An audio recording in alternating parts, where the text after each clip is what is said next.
The bye week is over, which also means game week is back as the Buckeyes are about to embark upon 8 straight Big Ten games. And the first one is this Saturday against the Maryland Terrapins. You are Locked On Buckeyes, your daily podcast on the Ohio State Buckeyes. Part of the Locked On Podcast Network, your team every day.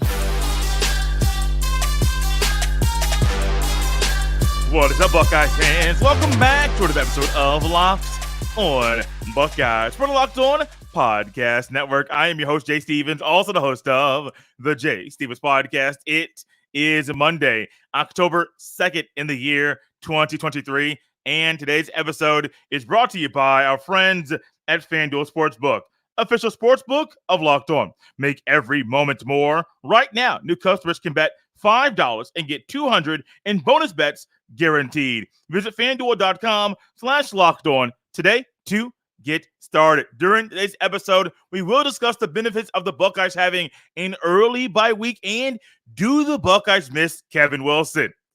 But first, it is time for your boys to get back to work preparing for another Buckeye football game. Game week is back. 1 week away from the bye week where the Buckeyes got a little practice in, a little rest and relaxation, but now it's back to work in a game week preparation mode. The first 4 weeks of the Buckeye season this year, there were a lot of things we learned about them, learned about Brian Hartline, learned about Ryan Day, learned about Jim Knowles and the other coaches. We also learned things about Kyle McCord and Devin Brown and Marvin Harrison Jr. and Emeka Ibuka and Julian Fleming and Kate Stover and Lathan Ransom, Joshua Proctor, Denzel Burke, and the others. We learned things about a lot of Buckeyes through 4 weeks. No, the outcomes of those games were not like many of us predicted that they would be.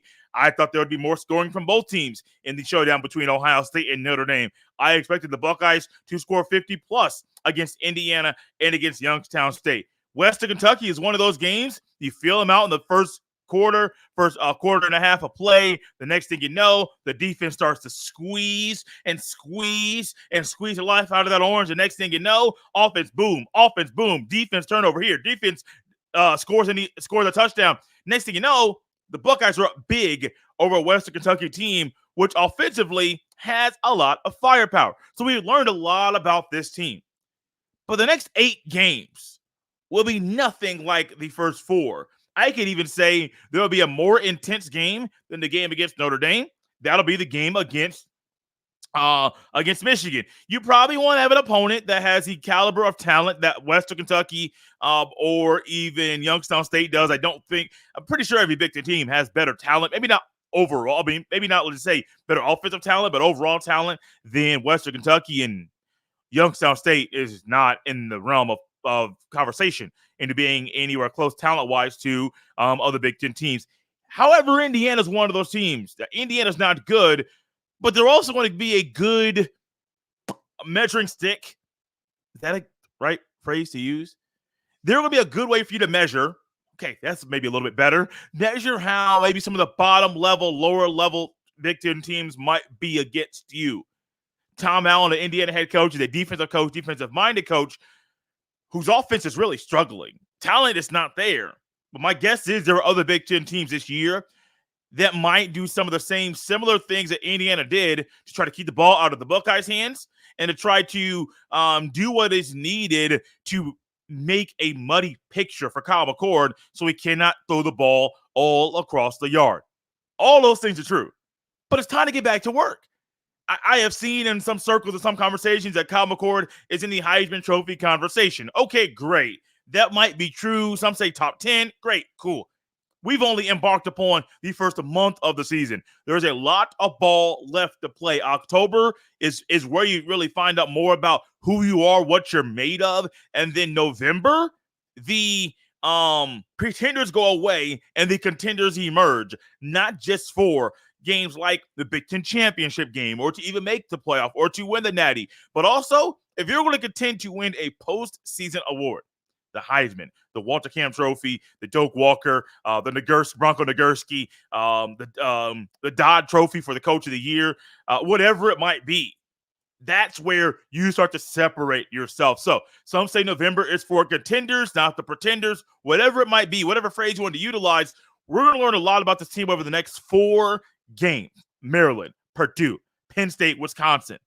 And then in November, you work through all those kinks in October. You figure out what works, what doesn't work, what your identity is, and then flex your identity in November.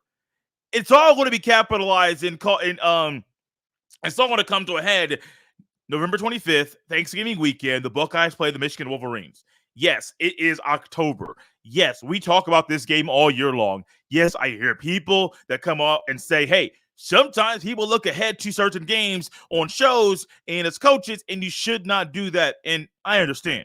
But this ain't just any other game. This means everything. How do we judge different quarterbacks and different players at Ohio State, different coaches? How did you do against that game against Michigan? How did you do against the game against the Wolverines? Did you win?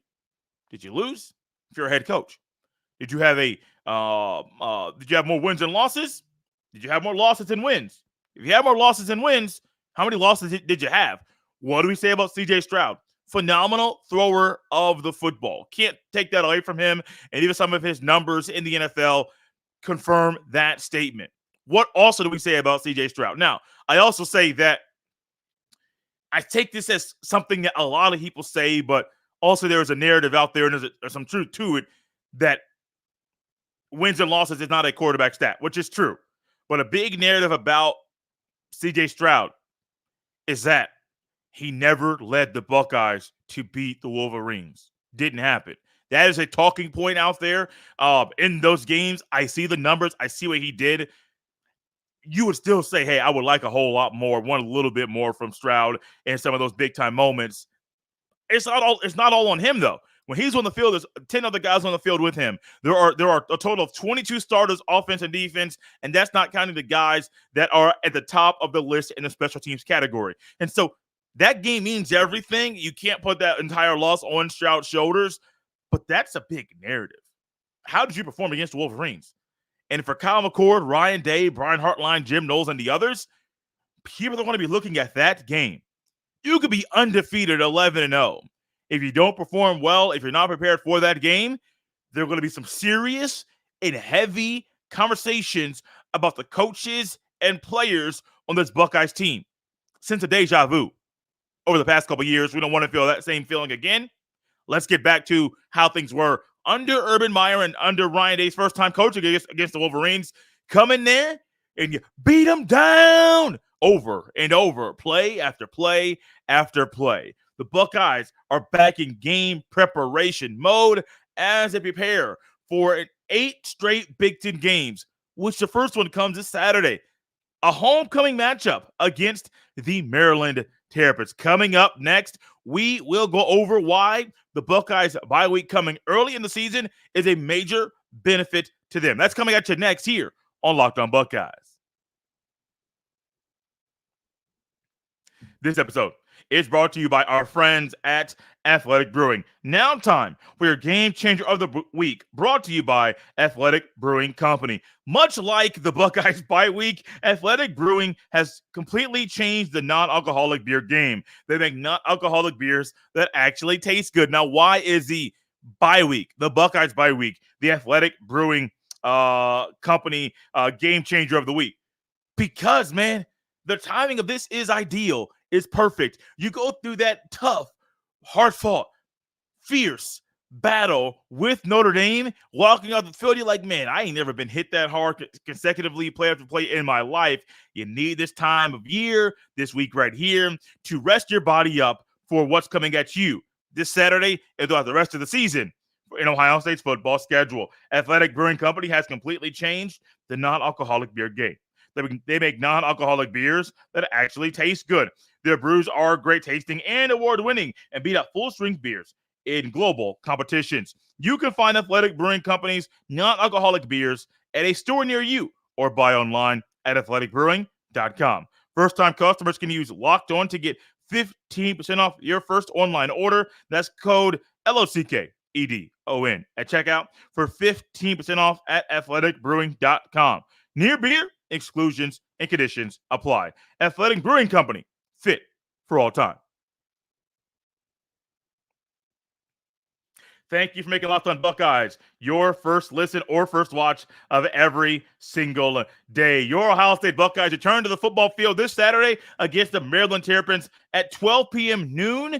Catch every snap of the whole time broadcast with the Sirius XM app. On the SXM app, search Buckeyes. This bye week, man, when I was looking at the schedule in the offseason, I'm sitting here thinking like, man, it's a little early bye week. I remember last year it being week number 6. And I'm thinking, okay, cool. You get half of a season. Great. Play 6 games. Buckeyes looked really good in those 6 games. Get a chance to regroup, figure some things out, work on some kinks, perfect some of your strengths, and then get back on the football field. And last year's bye week, I thought was good time, but also post-bye week, I'm sitting here like, man, this is not the team that I thought we were going to see post-bye week a year ago. I thought for a fact the Buckeyes offensively would have more firepower. I thought for sure defensively they would not look at times like they did. I thought definitely I think Penn State was post-bye week. I know for a fact Maryland was post-bye week. I know for a fact Northwestern was post-bye week. I know for a fact Michigan was post-bye week. Probably Michigan State was trickled in there at the end of the season as well, as you normally play Michigan State, I do believe, towards the end of the season. But that's just off the top of the dome. Just remembering back to last year, like Iowa, what was this? You won big, but it just didn't look right. Northwestern, what is this? Didn't win big, and it definitely didn't look right.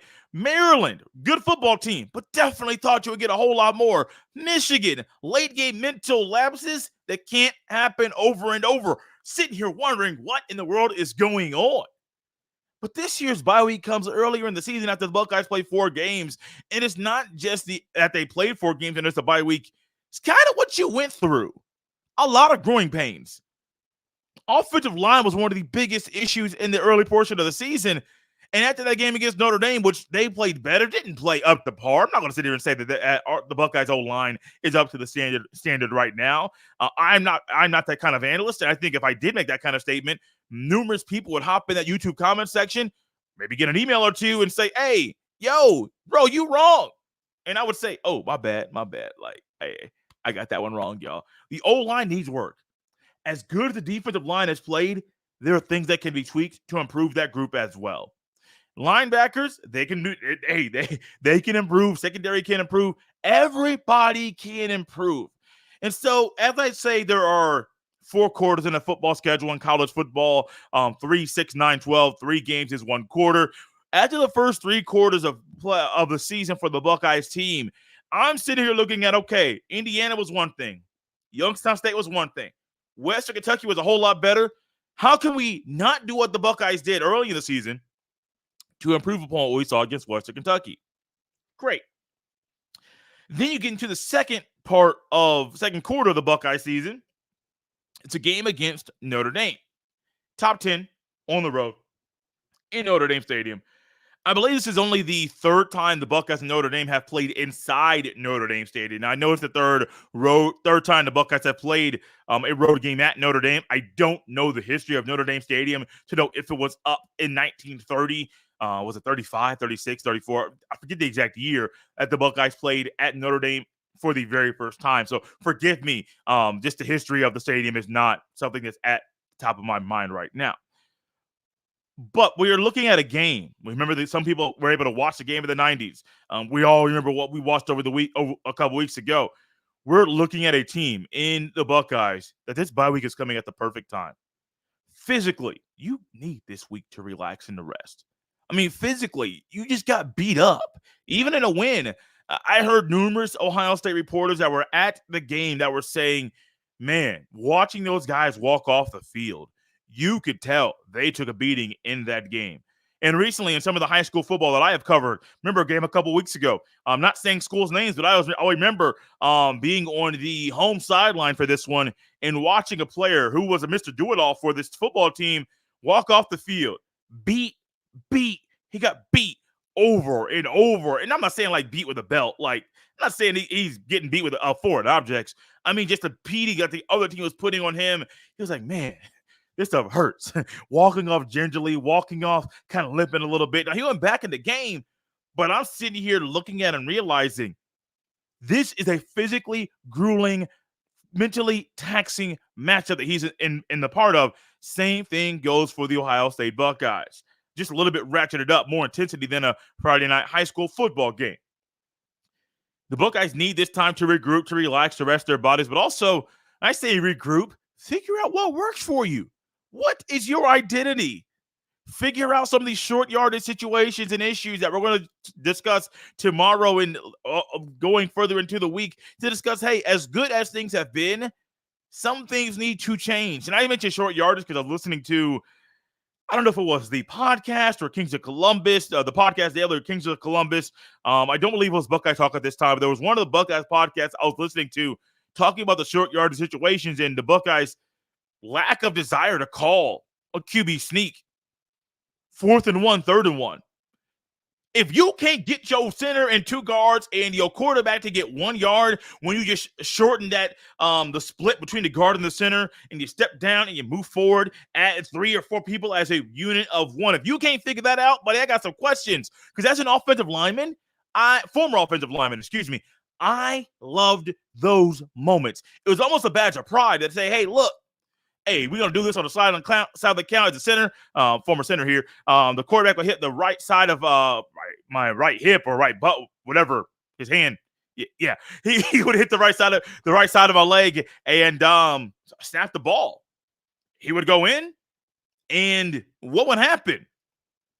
Generally, we would get that first down. But what was it?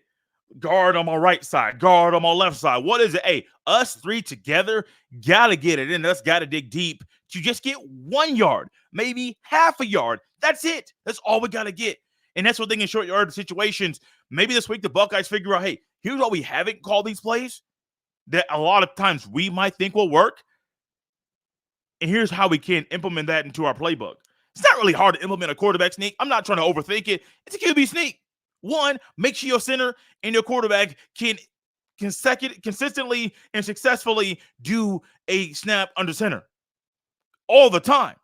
Just make sure that can happen. And if it can't, work on it. Figure those things out. But also, talking about short yardage, do you want to continue to be in shotgun situations? And let's think about it. 4th in game. I think it was like literally 3rd and goal. But 3rd in game. Shotgun? Now, it worked to Chip Trainum.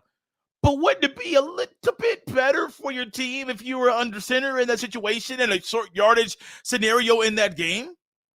You would think so. Now, this time of year, the early bye week, you can kind of work on some of those things and not so much saying, oh, we got so much ball under us. We got so much film. We played a lot of ball. Our identity is already set and made. The Buckeyes' identity, I don't know if it's already set in stone yet, which is okay for them. Like, you would love to have an identity already set. Now, over the next couple of weeks, Maryland and Purdue, as they finish the first half of the Buckeye season, I truly believe the Buckeyes' identity will be more in shape and intact. And we'll know exactly what the Buckeyes are in 2023. Right now, we believe they're one of the top 5 teams in the country.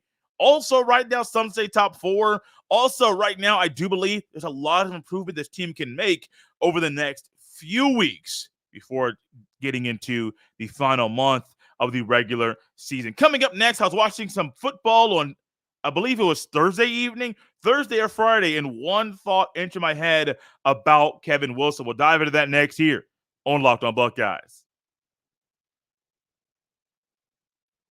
This episode is brought to us by our friends at FanDuel Sportsbook. Snap into action this NFL season with FanDuel, America's #1 sportsbook. Right now, new customers get $200 in bonus bets guaranteed when you place a $5 bet. That's $200 in bonus bets, win or lose. If you've been thinking about joining FanDuel, there's no better time to get in on the action. The app is so easy to use. There's a wide range of betting options, including spreads, player props, over-unders, and more. So visit FanDuel.com/lockedon. Once again, visit FanDuel.com/lockedon and kick off the NFL season. FanDuel, official partner of the NFL. Thank you for making Locked On Buckeyes your first listen or first watch of every single day. The college football season is here, and we're in the midst of it. And this season, Locked On is kicking up our coverage with Locked On College Football Kickoff Live. Each Friday, Locked On will go live from 11 a.m. to 1 p.m. Eastern on every Locked On College YouTube channel. College Football Kickoff Live will cover playoff implications, the conference rivalry games, and go in-depth like only Locked On can, including analysis from our stable of Locked On College hosts covering their team every day. Find Locked On College Football Kickoff Live every Friday from 11 a.m. to 1 p.m. Eastern Time on any Locked On College YouTube channel. You won't want to miss it. So I believe this game, as I think about it, I believe this game was on a Thursday evening. Tulsa, a team that Ohio State recently played under Ryan Day's tenure in Columbus, had a game. And I was sitting here watching the game, watching the football, and I said, hold on, that's a familiar face. And I'm going back on my phone here to get the exact. It was Tulsa versus Temple. Tulsa beat Temple 48-26 on Thursday evening. And I'm sitting here in my mind looking out here and saying, that man with the glasses pushed down on his nose, and I'm not wearing the glasses today. Might see this a little bit more often. Glasses are my thing behind the screen, but hey, we might be able to change some things up here on the show. But I'm watching the game, and I'm saying, that's a familiar face. Glasses down on him.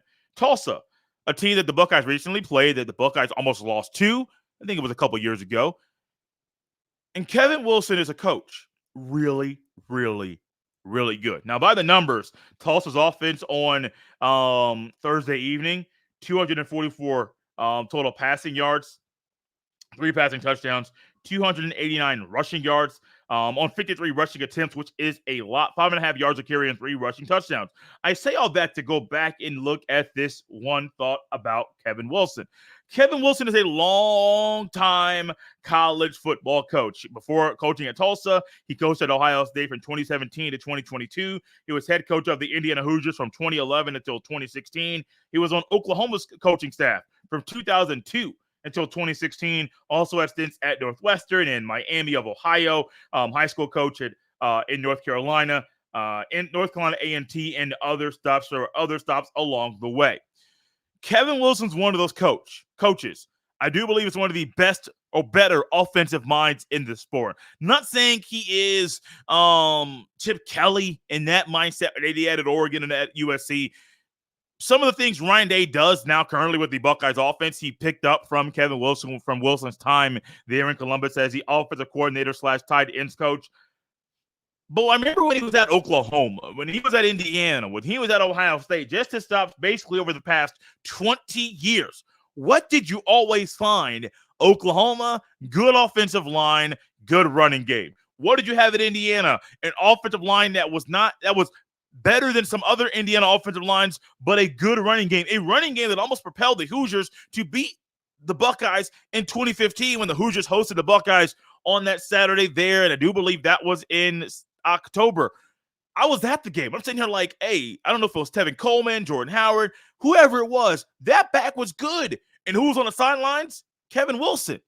They also had to use a Thurston quarterback, which makes that win sting a little bit, because I was like, ain't no way my first Buckeye game with my parents watching the game is going to be here with a loss. My mom was a Indiana Hoosiers grad. Not trying to do that. Don't want that to be reality, and it was not. But you got to respect the game that Kevin Wilson brings to the table. Kevin Wilson is a good coach, a phenomenal coach. And in the Buckeyes' first year without Kevin Wilson on the coaching staff, and Wilson coached under Urban Meyer and also under Ryan Day, one of those coaches that was retained when Urban Meyer retired at the conclusion of the 2018 season. I wonder some of the things that are going on, maybe O-line issues or maybe even running game issues, with neither one of those are up to par or up to standard. I wonder if some of those things are due to the absence of Kevin Wilson at Ohio State. Kevin Wilson's one of those coaches that in his absence, somebody preseason, actually I believe after the first couple of games, somebody asked me and said, do you think the Buckeyes miss Kevin Wilson? The eye in the sky is very important. And at the time, I made a comment, which is normal for me to make. Hey, it's a little too early in the season to know the importance and if its absence really is being felt right now. And I don't know if the Buckeyes miss him right now because, like I said, only 4 games. The sample size that we have seen is not large enough to make the Buckeyes miss him, the Buckeyes don't miss him. As a coach in that way, I haven't seen enough ball to make that statement. However, what I have seen can make me make a statement like this. Kevin Wilson could greatly be utilized with the coaching staff right now in a big way. And I'm not saying you have to change the running back rotation or maybe even change the unit of 5 that is the Buckeye starting offensive line. I'm not even sure about that. What I do know is this. There was a consistency. 2017, 2018, Dobbins explodes in 2019. Now, there were some hiccups along the way. I'm not saying things are going to be perfect and smooth the entire way. There are definitely going to be some growing pains. But I wonder if this early portion of the season, if Kevin Wilson was there, if the Buckeyes running game, offensive line would be a little bit better than it has. The O-line was always going to be a problem. Always it was going to be a topic of conversation. You bring in 3 new offensive linemen that are starters, one of them being a G5 transfer, one of them, I believe, is a redshirt freshman, Carson Hinsman, and then Josh Fry, who's been around for a while. But even in the preseason conversation with my guy, Ryan Roberts, even though it had an NFL draft twist and spin on it, but still there were some cause for concern there. It doesn't matter. I don't know for a fact the Buckeyes miss Kevin Wilson right now, but I do know his expertise and longevity of coaching in the sport could be utilized with the Buckeyes offense right now. Also, we've seen some 12 personnel, 2 tight end sets, but we saw a whole lot more of them when Kevin Wilson was here.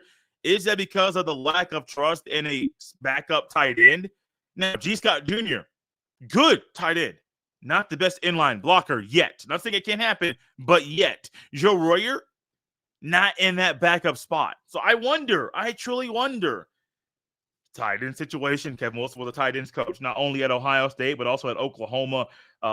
Coached O-line at Miami of Ohio. And he was the OC there, was a quarterback. I mean, he's done a lot. Coached basically every offensive position except for wide receiver.